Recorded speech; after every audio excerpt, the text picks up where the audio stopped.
আজ আমাদের আলোচনার বিষয় থিসেন পলিগন। তো দেখো আমরা থিসেন পলিগন কীভাবে ক্যালকুলেশন করব, ড্রয়িং করব সে ব্যাপারে একটু দেখে নিই। তার আগে দেখে নিই, দেখো কলকাতা বিশ্ববিদ্যালয়ে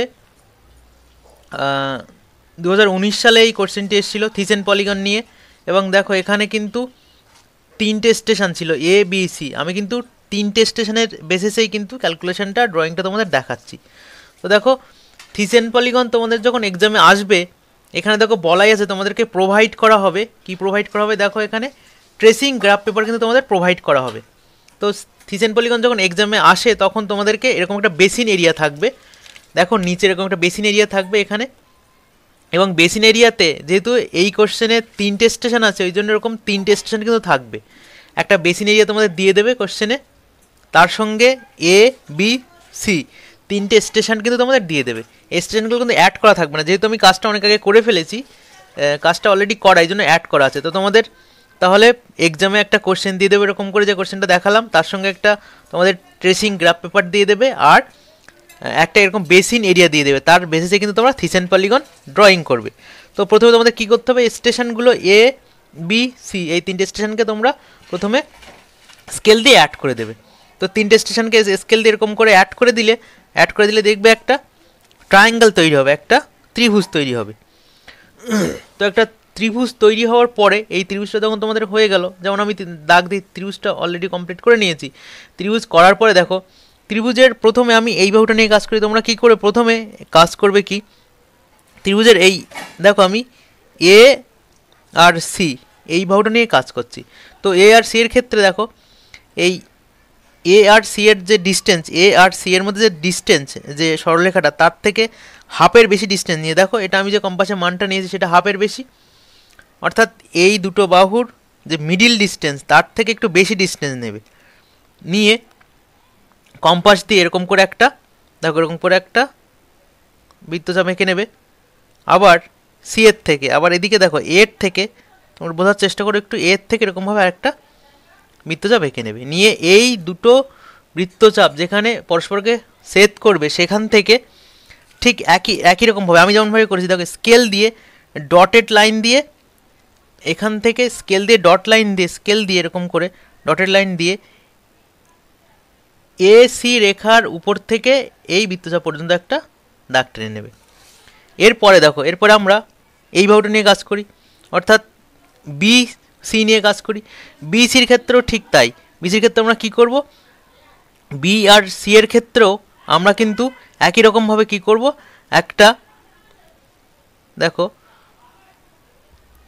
এই বি থেকে বি আর সি এর যে ডিস্টেন্স সরলরেখার হাফের বেশি একটা এভাবে মান নিয়ে নেব, নিয়ে এটাকে আমি এখানেও একটা বৃত্তচাপ আঁকবো। আবার দেখো এদিক থেকেও কিন্তু এখানেও একটা বৃত্তচাপ এরকম করে এঁকে দেবো। তোমরা এই মানটা এরকম করে হাফের বেশি নিয়ে এরকম একটা বৃত্তচাপ এঁকে দেবে, এখান থেকে একটা মান নিয়ে এরকমভাবে কম্পাস দিয়ে বৃত্তচাপ এঁকে দেবে, যেমনভাবে আমি দেখালাম। এটা হওয়ার পরে দেখো আবার সিমিলারলি কি করবে, এর সঙ্গে এই যে বৃত্তচাপ এবং এখান থেকে একটা স্ট্রেট লাইন টানবে ডটেড দিয়ে, যেমন আমি টেনেছি। টানার পরে দেখো এটা এ বিকে বি সিকে ছেদ করবে, এবং এদিকে বৃত্তচাপটাকে এই যে দুটো ক্রস করেছিল এই দুটোকে ছেদ করবে, যে বৃত্তচাপ দুটো পরস্পরকে ছেদ করেছিল, এবং এটা নিয়ে এইখানে যে দেখো আগে যে আমরা যে আগে যে একটা স্ট্রেট লাইন টেনেছিলাম তাকেও কিন্তু এখানে ছেদ করেছে। করার পর দেখো ছেদ করে ফেললো। তো দুটো বৃত্তচাপ আমার আঁকা হয়ে গেল, এটাকে ছেদ করলো। করার পরে দেখো তো বাকি রইলো কি, এই বাহুটা বাকি রইলো, মানে আমরা এ সিকে নিয়ে কাজ করেছিলাম, বি সিকে নিয়ে কাজ করেছি, এবার এ বি বাহুকে নিয়ে কিন্তু এখনও কাজ করা হয়নি। এবার দেখো এবার কী করে, তোমরা সরাসরি স্কেল দিয়ে এ বি বাহুকে এ বি বাহুর মান দেখে নেবে। তো মান কত হয়েছে, এ বি বাহুর মান 7.5 সেন্টিমিটার। তো 7.5 সেন্টিমিটারকে তোমরা সমান দুভাগে ভাগ করে নেবে। 7.5 সেন্টিমিটারকে সমান দুভাগে ভাগ করলে কত হচ্ছে, দেখো 7.5 সেন্টিমিটারকে যদি তোমরা সমান দুভাগে ভাগ করো তাহলে তোমাদের হচ্ছে 3.7 সেন্টিমিটারের মতো। সেটাকে ইন্ডিকেট করে নেবে বা মার্ক করে নেবে। মার্ক করে নিয়ে এবার এই রেখা আর এই রেখা যেখানে এসে ছেদ করেছিল, দেখো প্রথমে যে বৃত্তচাপ এঁকেছিলাম সেই রেখাটা আর পরের বৃত্তচাপ আঁকা রেখাটা যেখানে এসে ছেদ করেছিল ঠিক এই বিন্দুতে ছেদ করেছিল। এবার এর যে আমি মিডিল পয়েন্ট বের করে নিয়েছি তার সঙ্গে এই এর যে ছেদ বিন্দু যেখানে ছেদ করেছিল সেটা আমরা অ্যাড করে দেবো। তো এইভাবে আমরা স্কেল দিয়ে এই জন্য আমরা অ্যাড করে দিয়েছি। অ্যাড করে দেওয়ার পরে এইভাবে এবার কিন্তু তোমাদের এক্সামে যে বেসিন এরিয়াটা দিয়েছিল তার কাজটা কিন্তু কমপ্লিট হয়ে গেল। এবার তোমরা এরপর একটা ট্রেসিং পেপার রাখবে, একটা ট্রান্সপারেন্ট গ্রাফ পেপার রাখবে বা transparent tracing paper, transparent graph paper রেখে দেখো ট্রান্সপারেন্ট গ্রাফ পেপার রেখে এর আউটলাইনের বাউন্ডারি যেটা আর কি তোমাদের বেসিন এরিয়া ছিল সেই আউটলাইনের বাউন্ডারিটা এরকমভাবে তোমরা ট্রেসিংয়ের পরে তুলে নেবে। তো আউটলাইনের বাউন্ডারি ট্রেসিংয়ের পরে তুলে নেওয়ার পরে এখানে কিন্তু দেখো নিচে যে ত্রিভুজটা ছিল সেই ত্রিভুজটা তোমরা এঁকে নেবে এই ট্রেসিং পেপারের উপরে। তো তোমাদের আঁকতে তেমন বিশেষ অসুবিধা হবে না, ট্রেসিং পেপারের উপরে ট্রেস করে নেবে এ বি সি একই রকমভাবে এটাকে তোমরা আবার স্কেল দিয়ে অ্যাড করে দাও। স্কেল দিয়ে অ্যাড করে একটা ত্রিভুজ তৈরি হয়ে যাবে। ত্রিভুজ তৈরি হওয়ার পরে দেখো এবার ত্রিভুজ তৈরি হওয়ার পরে এখানে নিচে দেখো তোমরা দেখতে পাবে যে রেখাগুলো তিনটে বাহুকে পরস্পর ছেদ করেছিল। দেখো এই ত্রিভুজের ক্ষেত্রে এই রেখাটা এঁকে ছেদ করেছিল, এই রেখাটা এঁকে, এই রেখাটা এঁকে ছেদ করেছিল। এই রেখা বরাবর ট্রেসিং পেপার দিয়ে আমরা এখান থেকে স্কেল নেব, নিয়ে এই রেখা বরাবর একদম বেসিন এরিয়ার বাউন্ডারি পর্যন্ত, লাস্ট বাউন্ডারি পর্যন্ত আমরা কিন্তু এরকমভাবে দাগ টেনে দেবো। দেখো খেয়াল করে কীভাবে আমরা দাগ টেনে দিয়েছি বেসিন এরিয়ার। স্কেল এইভাবে রেখে এখান থেকে বেসিন এরিয়ার এই পর্যন্ত, আবার এদিকে স্কেল এখানে রেখে বেসিন এরিয়ার এখান থেকে এই পর্যন্ত, আবার এদিকে রেখে বেসিন এরিয়ার এদিক থেকে একদম এই পর্যন্ত দাগ টেনে দেবে। এই যে মূল পয়েন্ট আমরা কীভাবে পেয়েছিলাম নিচে দেখে নেবে, তিনটে বিন্দু যেখানে তিনটে রেখা যেখানে সংযুক্ত হয়েছিল সেখান থেকে কিন্তু আমরা দাগগুলো টেনে নিয়েছি। তো নিশ্চয়ই তোমাদের বুঝতে অসুবিধা হয়নি, অসুবিধা হলে তোমরা অবশ্যই কমেন্ট করে জানিয়ে দিও কোথাও বুঝতে অসুবিধা হলে। এটা হয়ে গেলে দেখো এবার বেসিন এরিয়ার মধ্যে কিন্তু বেসিন এরিয়ার মধ্যে 1 2 3 তিনটে কিন্তু পলিগন তৈরি হয়েছে। দেখো বেসিন এরিয়ার মধ্যে কীভাবে পলিগন তৈরি হলো, দেখো এই একটা পলিগন যার অংশ এ, এদিকে দেখো এ একটা পলিগন যার অংশ সি, আর এদিকে দেখো একটা পলিগন যার অংশ বি। তাহলে এই এ বি সি প্রত্যেকটা তোমরা আলাদা কালার করে নেবে বুঝতে সুবিধার জন্য। এতে তোমরা একটা আলাদা কালার করে দেবে, দেখো আমি যেমন করে দিয়েছি, বিতে একটা আলাদা কালার করে দেবে, সিতে একটা আলাদা কালার করে দেবে। এই পর্যন্ত করার পরে দেখো এইটা তোমাদের করা কমপ্লিট হয়ে গেলে এবার তোমাদের কিন্তু বাকিটা ক্যালকুলেশান করতে হবে। বাকি ক্যালকুলেশান কীভাবে আমি তোমাদের দেখিয়ে দিচ্ছি, তার আগে তোমাদের বলে রাখি এই প্রসঙ্গে এরপরে আমাদের কিন্তু এরিয়া মেজারমেন্টের কাজ করতে হবে। তো এরিয়া মেজারমেন্ট আমি এখানে জাস্ট স্বল্প পরিসরের মধ্যে দেখিয়ে দিচ্ছি, কিন্তু এরিয়া মেজারমেন্ট কীভাবে করতে হয় ডিটেলস একটা কাজ অলরেডি এই ইউটিউব চ্যানেলে দেওয়া আছে। এই ভিডিওর ডেসক্রিপশানে ওই লিঙ্কটা আমি তোমাদের দিয়ে দেবো, তোমরা আরও ভালোভাবে বোঝার জন্য এরিয়া মেজারমেন্টটা দেখে নিও, তাহলে তোমাদের এই ক্যালকুলেশনটা করতে সুবিধা হবে। এরপরে দেখো তোমরা এইভাবে একটা ছক করে নেবে, দেখো তোমরা এইভাবে টেবিল করে নেবে। আমি যেমনভাবে টেবিলটা করেছি দেখো তোমরা এইভাবে টেবিল করে নেবে, উপরে লিখবে, টেবিলের উপরে লিখবে এখানে টেবিল অন বলে দেখো ওয়ার্কশিট ফর এরিয়া মেজারমেন্ট, প্রথমে লিখবে এরিয়া অফ দ্য স্টেশন,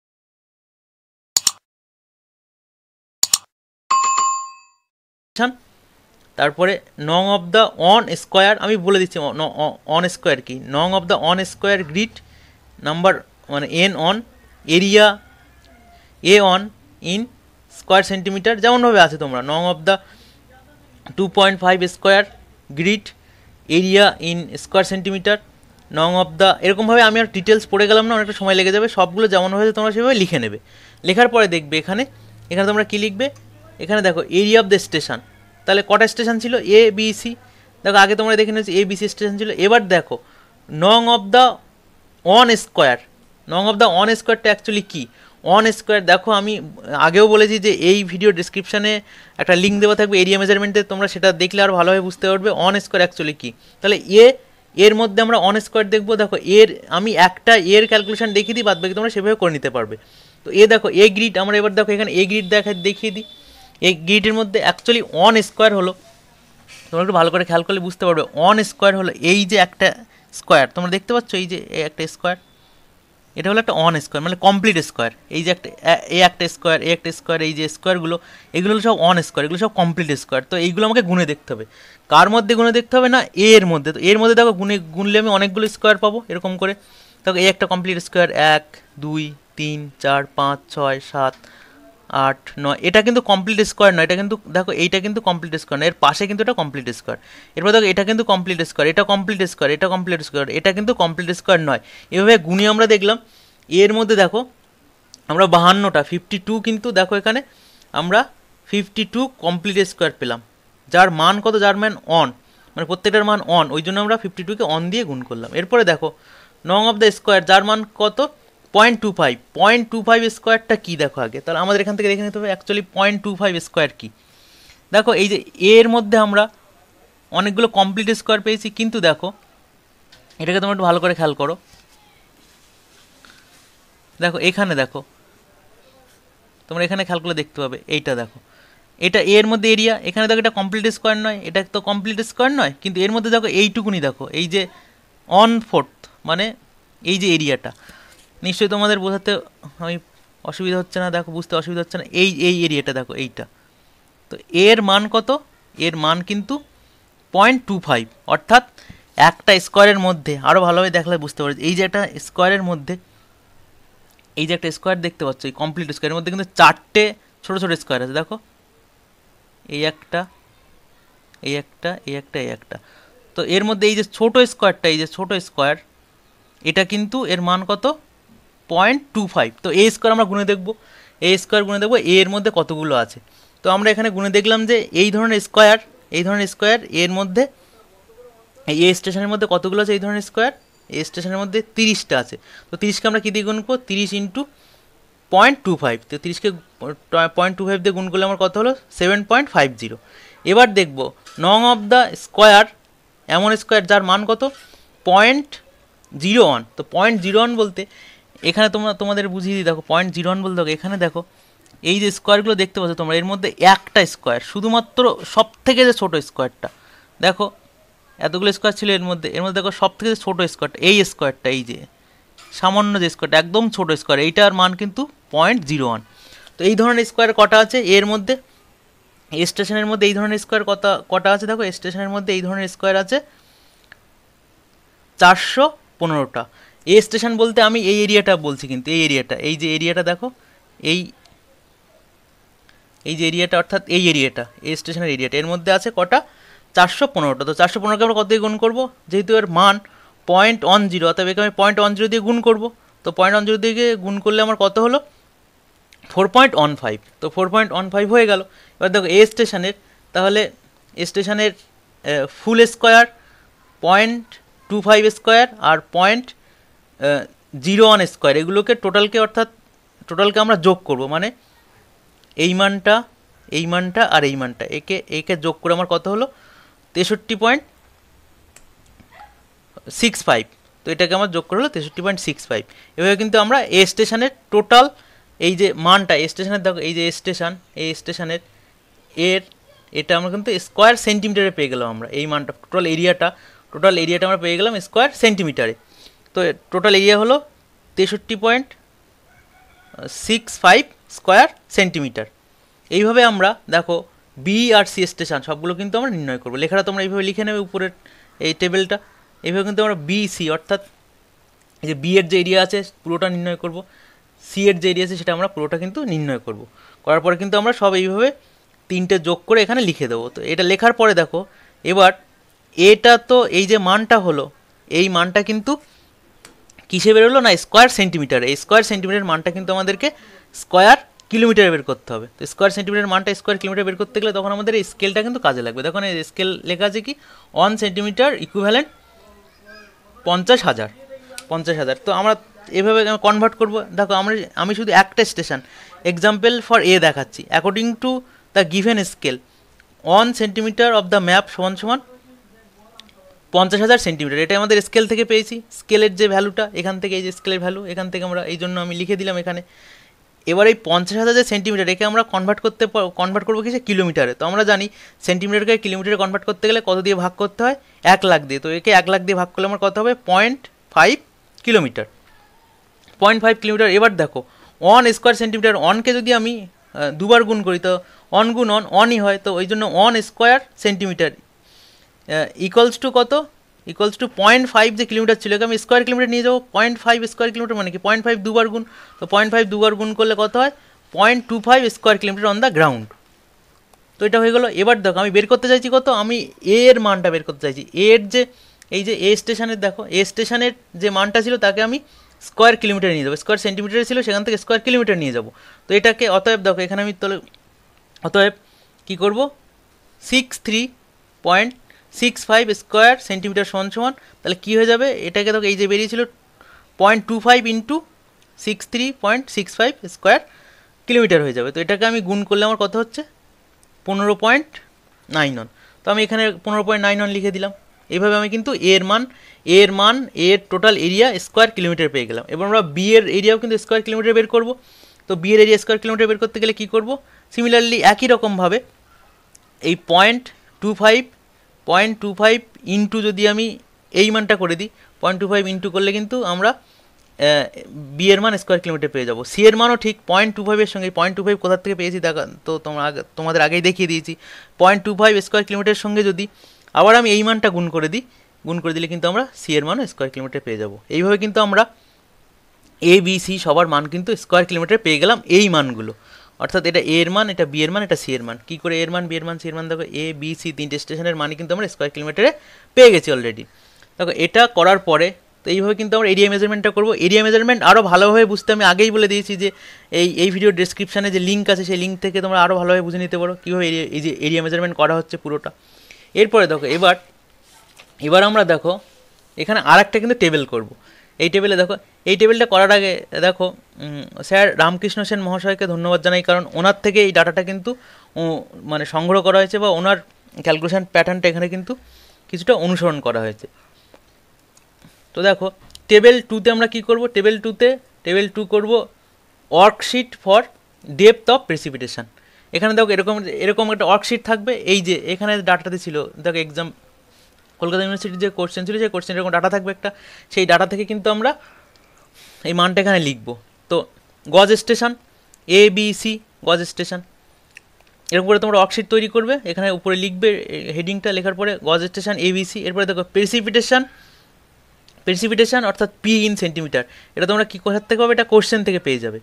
এরপরে দেখো এটা কোথার থেকে পাবে, polygon area in square kilometre, এটা আমরা বের করেছি। দেখো polygon area in square kilometre, এতক্ষণ ধরে আমরা এইটাই কিন্তু বের করেছি। এই যে এই এরিয়াটা যেটা polygon area in square kilometre যেটা ক্যালকুলেশন করে বের করলাম, সেটা কিন্তু আমরা এইখানে লিখে দেবো এ বি সি সবার ক্ষেত্রে। এরপরে আমাদের কী বের করতে হবে, ওয়েটেড প্রেসিপিটেশন, যেটাকে আমরা সংক্ষেপে বলছি PW, ওয়েটেড প্রেসিপিটেশন।